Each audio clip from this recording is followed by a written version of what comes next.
श्री शिवाय नमस्तु भयम। दोस्तों, जैसा कि आप सभी लोग जानते हैं कि 4 अगस्त 2026 यानी मंगलवार को पड़ रही है सावन मास की कृष्ण पक्ष षष्ठी तिथि और मंगला गौरी व्रत। और दोस्तों, यह वह तिथि है जो सावन मास में पड़ने वाली सबसे बड़ी तिथि है, क्योंकि यह मंगलवार के दिन पड़ रही है और इसका बहुत ही बड़ा और विशेष महत्व होता है। पूज्य गुरु जी ने कहा है कि अगर कभी भी मौका लग जाए और सावन मास की मंगला गौरी व्रत मंगलवार को पड़ जाए तो आप लोगों को एक छुटकी काला तिल वाला उपाय तो अवश्य ही करना चाहिए। इन दोनों का संयोग बहुत ही कम आता है। इसी के साथ में गुरु जी ने अपनी शिव पुराण कथा में बताया है कि इस दिन आपको एक छुटकी काला तिल वाला उपाय तो आपको अवश्य ही करना चाहिए, क्योंकि ऐसा दिन पूरे साल में सिर्फ एक ही बार आता है। और दोस्तों, आप सभी लोग जानते हो कि मंगलवार मंगला गौरी व्रत का अगर सबसे बड़ा कोई उपाय है तो वह है एक छुटकी काला तिल वाला उपाय है। तो दोस्तों, मंगलवार मंगला गौरी व्रत के दिन आप लोगों को इस एक छुटकी काला तिल वाला उपाय को जरूर करना है। बहुत सारे लोग होंगे जिन लोगों ने इस उपाय को ना किया हो, मतलब पूरा साल निकल गया, उन्होंने किसी भी दिन इस छुटकी काला तिल वाला उपाय को ना किया हो। पर दोस्तों, आपके पास एक आखिरी मौका बचा हुआ है, जो कि 4 अगस्त मंगलवार मंगला गौरी व्रत के दिन है। इस दिन आप लोगों को इस वाले उपाय को जरूर कर लेना है। भले ही आपने पूरे महीने भर इस उपाय को ना किया हो, पर अगर आपने इस महीने के मंगलवार मंगला गौरी व्रत के दिन अगर इस वाले उपाय को कर लिया तो आपको इस उपाय को करने का वह फल मिलेगा जिसकी आपने कभी कल्पना भी नहीं करी होगी। इसीलिए आप लोग इस वाले उपाय को एक बार जरूर कर लेना है, ताकि आप लोगों के हाथ से ये मौका ना जा सके और आपको इस उपाय को करने का फल मिल सके। दोस्तों, यह उपाय पंडित जी ने अपनी अभी की ही श्री शिव महापुराण की कथा में बताया है। उपाय को आज हम आपको बहुत अच्छे से समझाने वाले हैं। इस वीडियो को देखने के बाद इस उपाय को समझने के लिए आपको कोई और वीडियो को देखने की जरूरत नहीं पड़ेगी। तो चलिए दोस्तों, उपाय को शुरू करते हैं। देखिए, ये इस सावन मास के मंगलवार मंगला गौरी व्रत के दिन ये इतना खास होता है, इतना महत्वपूर्ण होता है, देखा गया है। कभी कभी बड़े बड़े पूजा पाठ अनुष्ठान से जो मनोकामना पूर्ण नहीं होते, वो सावन मास की मंगलवार मंगला गौरी व्रत के दिन एक छोटे से उपाय करने से ही आपकी मनोकामना पूर्ण हो है। और बहुत सारे लोगों ने इस उपाय को किया भी है और उनको इस उपाय को करने का फल भी जरूर मिला है। अगर आप लोग भी इस उपाय को करना चाहते हैं तो आप इस उपाय को पहले अच्छे से समझ लेना, सुन लेना, उसके बाद करना। आपको इस उपाय का फल जरूर मिलेगा। और इस उपाय को कर लेने से आपके घर में चाहे किसी भी प्रकार की दुहक और समस्या क्यों ना चल रही हो, आपको उसका कारण भी नहीं पता है कि भाई ये समस्या किस कारण से चल रही है। उसका कुछ भी कारण हो सकता है, जैसे पितृदोष हो सकता है या किसी भी तरह का मंगल दोष भी हो सकता है। तो इस दिन आप लोगों को ये वाला उपाय कर लेना है। ये एक ऐसा उपाय है जिस उपाय को अगर किसी विशेष दिन पर किया जाए तो भाई उस विशेष दिन का जो है वह तो हमें मिलता ही मिलता है, पर हमने उस दिन पर इस उपाय को किया है तो हमें उससे भी बड़ा फल मिलता है और फल बहुत जल्दी मिलता है, क्योंकि आप इस उपाय को बहुत ही बड़े और विशेष दिन पर रहे हो। तो चलिए अब उपाय के बारे में बात करते हैं, लेकिन उससे पहले आप लोगों को यह जानना आवश्यक है कि आखिर ये उपाय किस समय करना है, किसको करना है और कैसे करना है। तो चलिए हम आगे आपको वीडियो में एक एक करके बता देते हैं। लेकिन उससे पहले अगर आप लोग हमारे चैनल पर पहली बार आए हैं या फिर मेरी आवाज आज पहली बार सुन रहे हैं तो हमारे चैनल को सब्सक्राइब जरूर कर लेना और इस वीडियो को लाइक करके कमेंट बॉक्स में श्री शिवाय नमस्तु भयम ओम नमः शिवाय जरूर टाइप कर देना। तो दोस्तों, इस एक छुटकी काला तिल वाला उपाय को हमें इस मंगलवार मंगला गौरी व्रत के दिन कैसे करना है, किसको करना है, किस समय करना है और कहां पर करना है, ये सारे सवालों के जवाब आपको इस वीडियो में मिल जाएंगे। और जो ये वीडियो देखेगा भाई, उसको एक छुटकी काला तिल वाला उपाय जरूर करना चाहिए, क्योंकि इस दिन काला तिल का भी बहुत ही बड़ा और विशेष महत्व होता है। और बात आ जाए एक छुटकी काला तिल वाला उपाय की, तो ये सोने पे सुहागा वाली बात हो जाती है और ये एक बहुत ही बड़ा उपाय हो जाता है इस मंगलवार मंगला गौरी व्रत का। तो अब दोस्तों, इस एक छुटकी काला तिल वाला उपाय को आखिर करना किसको है, सबसे पहले हम लोग वो बात जान लेते हैं। तो देखो, घर की जो बड़ी माताएं बहनें होती हैं, उन माताओं बहनों में से कोई भी एक बड़ी माता बहन इस वाले उपाय को कर सकती है। और दोस्तों, अगर आप तो अपने घर में से सभी सदस्यों को भी इस उपाय को करवा सकते हैं। अगर किसी व्यक्ति की खुद की कोई मनोकामना है, खुद की कोई दुख और परेशानी है जो कि वो अपने लिए ही करना चाहता है इस वाले उपाय को, तो वह खुद अपने लिए भी कर सकता है। बाकी अगर कोई घर में से ऐसा है जो कि अपने पूरे घर परिवार की सुख और शांति के लिए ये वाला उपाय करना चाहता है तो भाई वो भी कर सकता है, उसमें भी कोई दिक्कत वाली बात नहीं है। कहने का मतलब है कि इस उपाय को हर एक सदस्य भी कर सकता है और पूरे घर परिवार के सदस्य के लिए घर की बड़ी माताओं बहनों में से कोई एक माता बहन भी कर सकती है। माताएं बहनें अगर घर में उपस्थित ना हो या वो ये वाला उपाय ना कर पा रही हो तो फिर घर का कोई बड़ा सदस्य भी इस एक छुटकी काला तिल वाला उपाय को कर सकता है, चाहे फिर वह पुरुष ही क्यों ना हो, उसमें कोई भी दिक्कत वाली बात नहीं है। उसके बाद में दोस्तों जो अगला प्रश्न निकल आता है वो यह आता है इस उपाय को लेकर कि आखिर इस उपाय को हमें किस समय करना है, सुबह के समय करना है कि शाम के समय करना है। तो देखो इस वाले उपाय को आप लोग सुबह के समय भी कर सकते हो और शाम के समय प्रदोष काल में भी कर सकते हो। अब अगर आप पूछो कि भाई साहब सबसे उत्तम समय कौन सा रहेगा इस एक छुटकी काला तिल वाला उपाय को करने का, तो हम आपसे बस यही कहेंगे कि इस उपाय को आप सुबह के समय करेंगे तो ज्यादा बेहतर होगा। बाकी अगर प्रदोष काल शाम के समय भी करेंगे तो भी अच्छा होगा, उसमें कोई भी दिक्कत वाली बात नहीं है। तो अब दोस्तों जो अगली सबसे बड़ी और महत्वपूर्ण बात आती है वो ये आती है कि सुबह अगर हम उपाय को करेंगे तो हमें कितने बजे से लेकर कितने बजे तक के बीच में करना है, और शाम के समय प्रदोष काल में करेंगे तो हमें कितने बजे से लेकर कितने बजे के बीच में करना है। तो देखो सुबह जितनी जल्दी हो सके आप उपाय को करने की कोशिश करना कि अगर किसी कारणवश लेट भी हो जाओ, थोड़ी देर भी हो जाए तो 10 या 11 बजे तक भी आप उपाय कर लेना, पर 12 बजे से ज्यादा देरी ना हो, ठीक है, इस बात का ध्यान रखना। उसके बाद में दोस्तों अगर शाम के समय प्रदोष काल की बात करें, प्रदोष काल का जो समय है होता है वो शाम के 6 बजे से शुरू हो जाता है, मतलब शाम के 6 बजे से लेकर 7 बजे के बीच का जो समय होता है ये समय प्रदोष काल का समय होता है। तो आप उपाय को 7 या 8 बजे के बीच में भी कर सकते हो, मतलब शाम के 6 बजे से रात 8 बजे के बीच में आप कभी भी इस वाले उपाय को कर सकते हो, उसमें कोई भी दिक्कत वाली बात नहीं है। देखिए यदि आपके जीवन में संकट बहुत ही अधिक चल रहे हो, समस्याएं बहुत ही अधिक चली हो, एक एक रूप खर्च करने आपको बस ओढ़ रहा है, भूमि से जुड़ी हुई कोई भी समस्या हो या फिर आपके विवाह से जुड़ी हुई कोई भी समस्या हो या आपके व्यापार से जुड़ी हुई कोई भी समस्या हो, तो आपकी ये सारी समस्या इस मंगलवार मंगला गौरी व्रत के दिन समाप्त होने वाली है। तो चलिए दोस्तों जानते हैं उस विशेष उपाय के बारे में। देखिए इस वीडियो में हम पूज्य गुरु जी द्वारा बताए गए 3 बहुत ही चमत्कारिक उपायों के बारे में जानेंगे। देखिए ये जो उपाय है आपके जीवन से दुर्भाग्य का तो अंत करेंगे ही, साथ ही साथ यदि आपके जीवन में धन की समस्या चल रही है तो वह सभी भी आपकी समाप्त हो जाएंगी। देखिए गुरुजी ने बताया है कि जब भी मंगलवार मंगला गौरी व्रत का दिन पड़े तो हमें कर्ज मुक्ति के लिए कुछ उपाय करने चाहिए। इसी के साथ हमें धन प्राप्ति, भूमि से जुड़े कार्यों और विवाह के लिए भी उपाय करने चाहिए। तो चलिए दोस्तों जानते हैं गुरुजी द्वारा बताए गए सबसे पहले उपाय के बारे में। देखिए यह उपाय विशेषकर उन लोगों को करना है जिनकी भूमि से जुड़ी कोई भी समस्या चल रही हो, यानी कि उनकी भी जमीन से जुड़ी हुई समस्या चल रही है, यानी कि जो लोग मकान खरीदना चाहते हैं या फिर उनका खेत से जुड़ा कोई भी केस चल रहा है, या फिर जिनके भी विवाह में विलंब हो रहा है, या फिर जिन भी लोगों के जीवन में कर्ज बहुत ही अधिक बढ़ने लगा है, कर्ज जो है वो चुका नहीं पा रहे हैं, तो गुरुजी ने कहा है कि ऐसे लोगों को ये उपाय करना चाहिए। देखिए इस उपाय के लिए आपको थोड़े से काले तिल ले लेने हैं। देख आपको मात्र एक चुटकी काले तिल ले लेने हैं, इसी के साथ में आपको थोड़ा सा शहद ले लेना है, फिर सबसे अंत में आपको एक लोटा शुद्ध जल ले लेना है। तांबे के पात्र के अंदर आपको अपने घर से शुद्ध जल ले लेना है और इन सभी सामग्रियों को आपको लेकर के पहुंच जाना है भगवान शिव के मंदिर में। देखिए पूज्य गुरुजी ने बताया है कि इस उपाय को आप सुबह से लेकर के शाम तक किसी भी समय में कर सकते हैं। देखिए मंदिर पहुंचने के आप जो काले तिल लेकर के गए थे उनमें आपको थोड़ा सा शहद लगा लेना है। देखिए आप जो शहद लेकर के आए हैं उस शहद में आपको ये काले तिल अच्छे से डुबो देना है और शहद से युक्त ये जो काले तिल हैं इन्हें आपको शिवलिंग पर अर्पित कर देने हैं, या फिर आपको शिवलिंग के चारों तरफ अच्छे से काले तिल का लेपन कर देना है।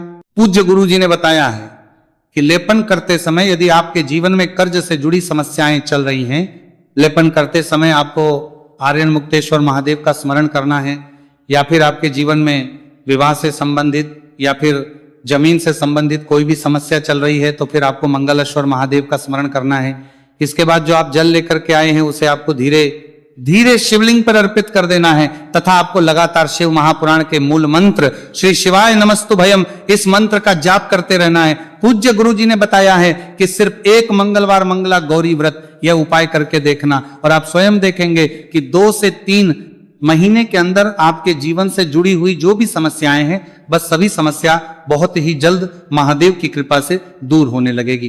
तो दोस्तों इस प्रकार से आपको यह पहला उपाय ना है। अब हम जानते हैं दूसरे विशेष उपाय के बारे में। देखिए इस उपाय के लिए आपको एक प्यारी सी बेलपत्र ले लेनी है, इसी के साथ में एक लोटा शुद्ध जल लेना है तांबे के पात्र के अंदर और इसी के साथ में आपको थोड़ा सा शहद ले लेना है। देखिए मंगलवार का दिन है और मंगलवार मंगला गौरी व्रत के दिन यदि हम शहद का उपाय करते हैं तो इससे महादेव हमसे बहुत ही अधिक प्रसन्न होकर के हमारी मनोकामना को परिपूर्ण करते हैं। देखिए दोस्तों यदि आपको बेलपत्र नहीं मिल पाती है तो आप भगवान शिव के शिवलिंग पर जो बेलपत्र छड़ी हुई होती है उसे शुद्ध जल से धो करके उसका उपयोग कर सकते हैं। तो इन सभी सामग्रियों को आपको भगवान शिव के मंदिर में लेकर के पहुंच जाना है। गुरुजी ने कहा है कि इस उपाय को भी आप सुबह से लेकर के शाम तक किसी भी समय में कर सकते हैं। देखिए मंदिर पहुंचने के बाद आपके पास जो एक बेलपत्र है और बेलपत्र की जो सबसे बड़ी वाली पत्ती होती है और उसकी जो चिकनी साइड होती है उस पर आपको अच्छे से शहद का लेपन कर देना है। यानी कि बेलपत्र की बड़ी वाली पत्ती पर पूरी ही पत्ती पर अच्छे से शहद कर देना है, लगा देना है। अब देखिए ये जो बेलपत्र है इसे आपको अपने सीधे हाथ की हथेली पर रखना है और आपके जो भी कार्य अटक रहे। देखिए बहुत से लोग ऐसे होते हैं जो अपने नौकरी को प्राप्त करने के लिए सालों से तैयारी करते हैं लेकिन उनको नौकरी नहीं प्राप्त हो पाती है। बहुत से ऐसे लोग होते हैं जो बहुत ही मेहनत करते हैं, धन भक्ति के लिए बहुत अधिक प्रयास करते हैं लेकिन फिर भी उनको धन प्राप्त नहीं हो पाता है।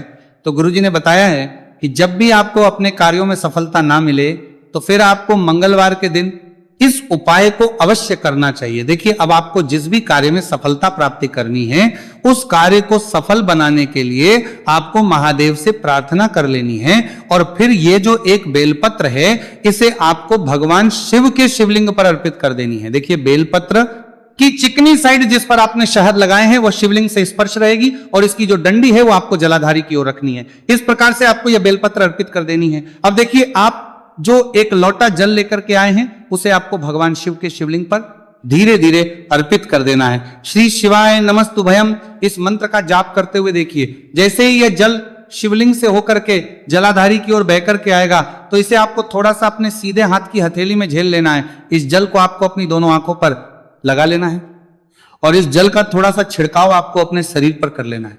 पूज्य गुरु जी ने बताया है कि जब भी हम मंगलवार के दिन शहद वाली बेलपत्र शिवलिंग पर अर्पित करते हैं तो इससे हमें महादेव हर कार्य में सफलता प्राप्त करवाते हैं।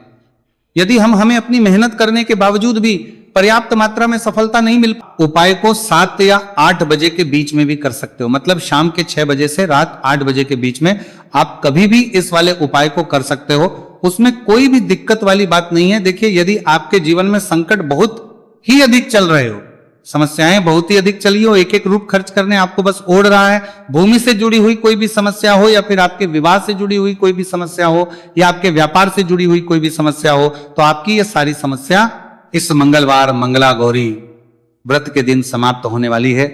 तो चलिए दोस्तों जानते हैं उस विशेष उपाय के बारे में। देखिए इस वीडियो में हम पूज्य गुरु जी द्वारा बताए गए 3 बहुत ही चमत्कारिक उपायों के बारे में जानेंगे। देखिए ये जो उपाय है आपके जीवन से दुर्भाग्य का तो अंत करेंगे ही, साथ ही साथ यदि आपके जीवन में धन की समस्या चल रही है तो वह सभी भी आपकी समाप्त हो जाएंगी। देखिए गुरुजी ने बताया है कि जब भी मंगलवार मंगला गौरी व्रत का दिन पड़े तो हमें कर्ज मुक्ति के लिए कुछ उपाय करने चाहिए। इसी के साथ हमें धन प्राप्ति, भूमि से जुड़े कार्यों और विवाह के लिए भी उपाय करने चाहिए। तो चलिए दोस्तों जानते हैं गुरुजी द्वारा बताए गए सबसे पहले उपाय के बारे में। देखिए यह उपाय विशेषकर उन लोगों को करना है जिनकी भूमि से जुड़ी कोई भी समस्या चल रही हो, यानी कि उनकी भी जमीन से जुड़ी हुई समस्या चल रही है, यानी कि जो लोग मकान खरीदना चाहते हैं या फिर उनका खेत से जुड़ा कोई भी केस चल रहा है, या फिर जिनके भी विवाह में विलंब हो रहा है, या फिर जिन भी लोगों के जीवन में कर्ज बहुत ही अधिक बढ़ने लगा है, कर्ज जो है वो चुका नहीं पा रहे हैं, तो गुरुजी ने कहा है कि ऐसे लोगों को यह उपाय करना चाहिए। देखिए इस उपाय के लिए आपको थोड़े से काले तिल ले लेने हैं। देख आपको मात्र एक चुटकी काले तिल ले लेने हैं। इसी के साथ में आपको थोड़ा सा शहद ले लेना है। फिर सबसे अंत में आपको एक लोटा शुद्ध जल ले लेना है तांबे के पात्र के अंदर आपको अपने घर से शुद्ध जल ले लेना है और इन सभी सामग्रियों को आपको लेकर के पहुंच जाना है भगवान शिव के मंदिर में। देखिए पूज्य गुरु जी ने बताया है कि इस उपाय को आप सुबह से लेकर के शाम तक किसी भी समय में कर सकते हैं। देखिए मंदिर पहुंचने के आप जो काले तिल लेकर के गए थे उनमें आपको थोड़ा सा शहद लगा लेना है। देखिए आप जो शहद लेकर के आए हैं उस शहद में आपको ये काले तिल अच्छे से डुबो देना है और शहद से युक्त ये जो काले तिल हैं इन्हें आपको शिवलिंग पर अर्पित कर देने हैं या फिर आपको शिवलिंग के चारों तरफ अच्छे से काले तिल का लेपन कर देना है। पूज्य गुरु जी ने बताया है कि लेपन करते समय यदि आपके जीवन में कर्ज से जुड़ी समस्याएं चल रही हैं, लेपन करते समय आपको आर्यन मुक्तेश्वर महादेव का स्मरण करना है या फिर आपके जीवन में विवाह से संबंधित या फिर जमीन से संबंधित कोई भी समस्या चल रही है तो फिर आपको मंगलेश्वर महादेव का स्मरण करना है। इसके बाद जो आप जल लेकर के आए हैं उसे आपको धीरे धीरे शिवलिंग पर अर्पित कर देना है तथा आपको लगातार शिव महापुराण के मूल मंत्र श्री शिवाय नमस्तुभयम इस मंत्र का जाप करते रहना है। पूज्य गुरु जी ने बताया है कि सिर्फ एक मंगलवार मंगला गौरी व्रत यह उपाय करके देखना और आप स्वयं देखेंगे कि 2 से 3 महीने के अंदर आपके जीवन से जुड़ी हुई जो भी समस्याएं हैं बस सभी समस्या बहुत ही जल्द महादेव की कृपा से दूर होने लगेगी। तो दोस्तों इस प्रकार से आपको यह पहला उपाय ना है। अब हम जानते हैं दूसरे विशेष उपाय के बारे में। देखिए इस उपाय के लिए आपको एक प्यारी सी बेलपत्र ले लेनी है, इसी के साथ में एक लोटा शुद्ध जल लेना है तांबे के पात्र के अंदर और इसी के साथ में आपको थोड़ा सा शहद ले लेना है। देखिए मंगलवार का दिन है और मंगलवार मंगला गौरी व्रत के दिन यदि हम शहद का उपाय करते हैं तो इससे महादेव हमसे बहुत ही अधिक प्रसन्न होकर के हमारी मनोकामना को परिपूर्ण करते हैं। देखिए दोस्तों यदि आपको बेलपत्र नहीं मिल पाती है तो आप भगवान शिव के शिवलिंग पर जो बेलपत्र छड़ी हुई होती है उसे शुद्ध जल से धो करके उसका उपयोग कर सकते हैं। तो इन सभी सामग्रियों को आपको भगवान शिव के मंदिर में लेकर के पहुंच जाना है। गुरुजी ने कहा है कि इस उपाय को भी आप सुबह से लेकर के शाम तक किसी भी समय में कर सकते हैं। देखिए मंदिर पहुंचने के बाद आपके पास जो एक बेलपत्र है और बेलपत्र की जो सबसे बड़ी वाली पत्ती होती है और उसकी जो चिकनी साइड होती है उस पर आपको अच्छे से शहद का लेपन कर देना है, यानी कि बेलपत्र की बड़ी वाली पत्ती पर पूरी ही पत्ती पर अच्छे से शहद कर देना है, लगा देना है। अब देखिए ये जो बेलपत्र है इसे आपको अपने सीधे हाथ की हथेली पर रखना है और आपके जो भी कार्य अटक रहे। देखिए बहुत से लोग ऐसे होते हैं जो अपने नौकरी को प्राप्त करने के लिए सालों से तैयारी करते हैं लेकिन उनको नौकरी नहीं प्राप्त हो पाती है। बहुत से ऐसे लोग होते हैं जो बहुत ही मेहनत करते हैं, धन भक्ति के लिए बहुत अधिक प्रयास करते हैं लेकिन फिर भी उनको धन प्राप्त नहीं हो पाता है। तो गुरुजी ने बताया है कि जब भी आपको अपने कार्यों में सफलता ना मिले तो फिर आपको मंगलवार के दिन इस उपाय को अवश्य करना चाहिए। देखिए अब आपको जिस भी कार्य में सफलता प्राप्ति करनी है उस कार्य को सफल बनाने के लिए आपको महादेव से प्रार्थना कर लेनी है और फिर ये जो एक बेलपत्र है इसे आपको भगवान शिव के शिवलिंग पर अर्पित कर देनी है। देखिए बेलपत्र की चिकनी साइड जिस पर आपने शहद लगाए हैं वो शिवलिंग से स्पर्श रहेगी और इसकी जो डंडी है वो आपको जलाधारी की ओर रखनी है। इस प्रकार से आपको यह बेलपत्र अर्पित कर देनी है। अब देखिए आप जो एक लोटा जल लेकर के आए हैं उसे आपको भगवान शिव के शिवलिंग पर धीरे धीरे अर्पित कर देना है। श्री शिवाय नमस्तुभयम इस मंत्र का जाप करते हुए देखिए जैसे ही यह जल शिवलिंग से होकर के जलाधारी की ओर बह करके आएगा तो इसे आपको थोड़ा सा अपने सीधे हाथ की हथेली में झेल लेना है। इस जल को आपको अपनी दोनों आंखों पर लगा लेना है और इस जल का थोड़ा सा छिड़काव आपको अपने शरीर पर कर लेना है। पूज्य गुरु जी ने बताया है कि जब भी हम मंगलवार के दिन शहद वाली बेलपत्र शिवलिंग पर अर्पित करते हैं तो इससे हमें महादेव हर कार्य में सफलता प्राप्त करवाते हैं। यदि हमें अपनी मेहनत करने के बावजूद भी पर्याप्त मात्रा में सफलता नहीं मिल पा रही है तो गुरु जी ने कहा है कि आपको मंगलवार मंगला गौरी व्रत के दिन यह चमत्कारिक उपाय अवश्य ही कर लेना है। अब दोस्तों हम जान लेते हैं गुरु जी द्वारा बताए गए तीसरे विशेष उपाय के बारे में। देखिए इस उपाय के लिए भी आपको मात्र 1 लोटा शुद्ध जल ले लेना है तांबे के पात्र के अंदर। फिर इसी के साथ में आपको एक प्यारी सी बेलपत्र ले लेनी है। बेलपत्र आपको ध्यान रखना है कि कैसे भी कटी हुई खंडित नहीं होनी चाहिए। अब देखिए मात्र 2 सामग्री लेकर के आपको भगवान शिव के मंदिर में पहुंच जाना है। पूज्य गुरुजी ने बताया है कि यह उपाय विशेषकर उन लोगों को करना है जिनकी कोई भी विशेष मनोकामनाएं जो कई दिनों से परिपूर्ण नहीं हो पा रही है, चाहे वह विवाह से संबंधित हो, नौकरी से संबंधित हो, व्यापार से संबंधित हो, चाहे किसी भी प्रकार की मनोकामनाएं जो परिपूर्ण नहीं हो पा रही है, तो उसके लिए आपको ये उपाय करना है। देखिए इस उपाय को भी आप सुबह से कि शाम तक किसी भी समय में कर सकते हैं। देखिए, मंदिर पहुंचने के बाद सबसे पहले तो आप बेलपत्र लेकर के आए हैं, उसे आपको अपने सीधे हाथ की हथेली पर रखना है और आपको महादेव से प्रार्थना करनी है कि हे मेरे महादेव, मेरी ये जो मनोकामनाएं बहुत दिनों से अधूरी है, मैंने कई प्रकार के उपाय कर लिए हैं, कई प्रकार के व्रत कर लिए हैं, लेकिन अभी तक मेरी मनोकामना परिपूर्ण नहीं हो पाई है। तो उस मनोकामना को परिपूर्ण करने के लिए प्रार्थना करनी है और ये एक बेलपत्र आपको शिवलिंग पर अर्पित कर देनी है। देखिए, बेलपत्र की जो चिकनी साइड है वो शिवलिंग से स्पर्श रहेगी और इसकी जो है वो आपको जलाधारी की ओर रखनी है। इस प्रकार से आपको ये बेलपत्र अर्पित कर देनी है। इसी प्रकार से आपको ये बेलपत्र अर्पित करनी है। अब देखिए, आप जो एक लोटा शुद्ध जल लेकर के आए हैं, इसे आपको धीरे धीरे शिवलिंग पर अर्पित कर देना है। इस मंत्र का जाप करते हुए देखिए, जल अर्पित करते हुए आपको कम से कम 11 बार श्री शिवाय नमस्तु भयम या फिर ओम नमः शिवाय इस मंत्र का जाप कर लेना है। पूज्य गुरु जी ने बताया है कि जो भी व्यक्ति 4 अगस्त मंगलवार मंगला गौरी व्रत के दिन शिवलिंग के सामने इस उपाय को करता है तो उसकी जो भी मनोकामना है वह महादेव की कृपा से निश्चित ही परिपूर्ण हो जाती है। तो दोस्तों, ये थे पूज्य गुरु जी द्वारा बताए गए कुछ बहुत ही खास उपाय। अगर आपको जानकारी अच्छी लगी हो तो वीडियो लाइक करिएगा। मिलते हैं फिर एक नई वीडियो के साथ। श्री शिवाय नमस्तु भयम।